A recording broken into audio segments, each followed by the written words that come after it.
To a clip from Russell Means that we recorded back in November 2010 there on the Pine Ridge Reservation, the famous place where the massacre took place. And after that, we'll speak to Russell Means himself on his health and other related medical issues. Stay tuned. The Social Security system that everyone born and has to have a Social Security number or you can't get anything. In fact, your parents can even go to jail if they don't get you a Social Security number. Now with Indians, not only do we have a Social Security number for that area of indebtedness, but our reservation and all its value, including the people on it, not only are we indebted on the Social Security number bit, but we're also featuring the state attorney general of the state of South Dakota and all the other states that have Indian reservations. They trade that reservation and the value of that reservation and the value of its people, the value of its air, the value of its carbon emissions are traded on Wall Street and through Dun & Bradstreet. It's listed. This value is put into financial instruments that are packaged and repackaged, just like the real estate fiasco. So we haven't even hit on all the swindles that Wall Street is visiting upon the people of America. You're nothing but a bunch of coupons for the United States government and the people who run it. That's it. American people, you're a commodity, and you don't deserve anything else. And they're going to make sure you continue to be a commodity as long as the empire exists, as long as you allow the Constitution to be raped.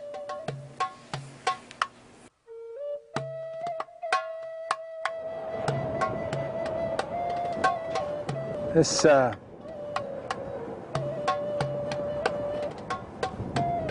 land now filled with Indians that are absolutely dependent on the government for everything. For everything! At any rate, you depend on the government, and what you'll end up with is poverty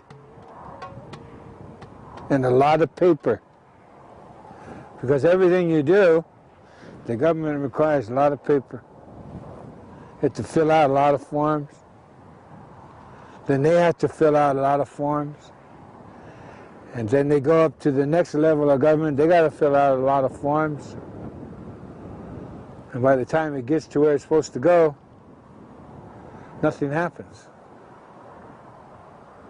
We have government health here. Our life expectancy, if you don't count AIDS, is the lowest in the world. Here. We are worse off than people in Haiti. Not only physically,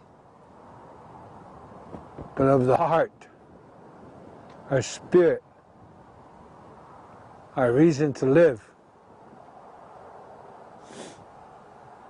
No, you don't want the government taking care of you. I do not speak untruths. Our land, held in trust by the federal government, so we can't get loans, so we can't get businesses. That's some more paperwork you have to apply for.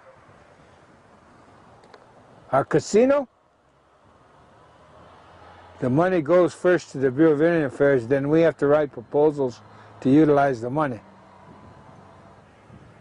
It's a never-ending cycle of poverty, dependency on the government. And in order for you to get ahead, you have to be like a congressman. You have to take bribes. You have to steal money, taxpayers' money. So America is no different than this Indian reservation. You're dependent on the government now, and you're getting what you deserve. But every time you try to get away from the government, they'll kill you. Or put you in prison. Or let you become an American.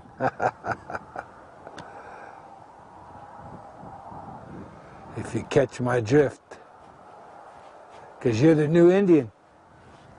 You're the new American Indian. Congratulations. Welcome to the club. This land is beautiful. It belongs to us. And we should learn to take care of it by fighting for her. She's worth it. And so are we.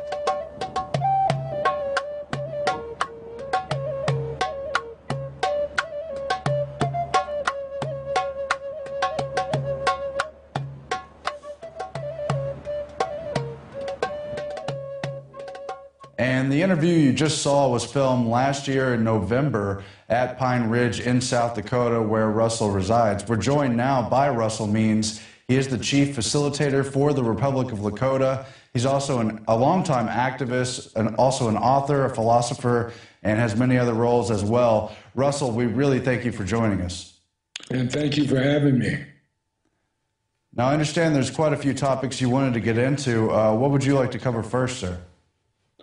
Well, I understand there are worldwide, and especially in the United States, a lot of people interested in my health conditions. Mm-hmm. Yeah, if you could please tell us, what you've been facing and what the outlook is, sir.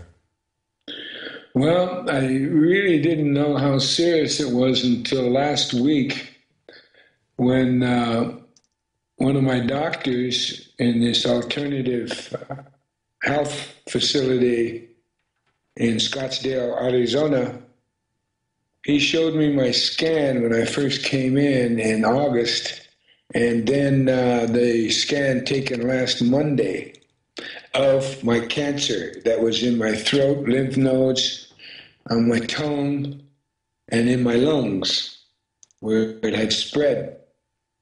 And I was literally days away from my windpipe being closed off by the growth in the tumor in my throat. When I saw that, and he told me I was, days away from death's door, because I had not opted for any of the standard procedures they do to treat cancer. They poison you. It's a racket. They make sure you're going to die anyway. So I chose alternative methodology, not only from the Alternative Center, the only one in the United States that is alternative cancer treatment. I come to find out that only 3 states allow alternative cancer treatments. That's Nevada, Utah, and Arizona. And there's only one alternative cancer treatment center, and that's in Scottsdale, Arizona. So my wife found it, and we came here. And last week when I found out I was literally at death's door, it blew me away. Then he showed me my scan from last week. And because of the medicines I've been taking that are from my own indigenous peoples and from the alternative center here in Scottsdale and the tomotherapy I've been going through, about 90%, over 95% of my throat's clear now. The lymph nodes are clear. The throat is clear. The lungs are partially clear. But there's quite a few still small spots of cancer in my lungs. The tomo treatment cannot be continued in my lungs because of the sensitive nature of the tissues in there. So consequently, it's totally on my Indian medicines. Now, what has transpired, and this is what the doctors have said, and they use the word flabbergasted. They're flabbergasted at my progress and my improvement. I consider myself anywhere from 80 to 90% cancer-free. I believe, and I believe the doctors that say 21 more treatments, and I will be cancer-free. I will have defeated the Columbus legacy. And it feels good, by the way, just to let your audience know, to defeat Columbus once and for all. At any rate, I have come to find out just how illegal it is in this country to cure cancer. Because what I have found out, I've had to smuggle in indigenous medicines from Mexico and Canada. And I've had, of course, it's illegal, like I say, in 47 states to treat cancer in an alternative way. It's against the law to import alternative cancer treatments and scientific cancer treatments. You know, when Michael Douglas had cancer of the throat, same thing I had, he went to Germany and was cured. Germany has essentially eradicated cancer, but none of that technology is allowed in the United States. It's against the law. You can't import, as I've stated already, alternative cancer treatments across the borders of Mexico, any borders, into the United States. The cancer treatments they give you, which is radiation and chemotherapy, you know, the radiation kills the good cells, more good cells than it does cancer cells. Consequently, it weakens your immune system, and it makes you even more susceptible for more cancer and other illnesses that eventually kill you. It's a pure racket, money-making racket in this country. And, you know, I know that most of the audiences of Alex are already sophisticated enough to know that the medical industry is nothing more than a racket, but to become face-to-face with it and to realize how immense and thorough this racket is. You know, they designed to kill you in this country with their alleged medicines, because no matter what you do with those medicines, it weakens your immune system. Prior to being diagnosed with cancer, I had thrown away all my meds.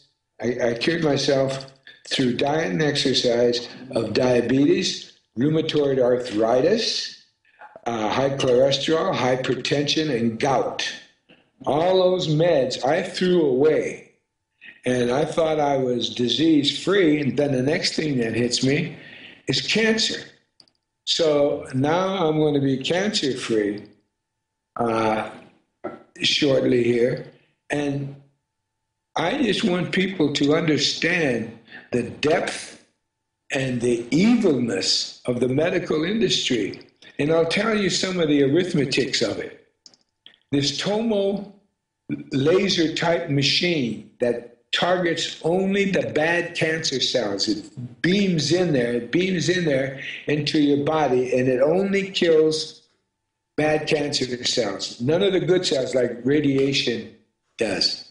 Problem is, it takes a couple of days for each patient to be programmed in this Tomo machine.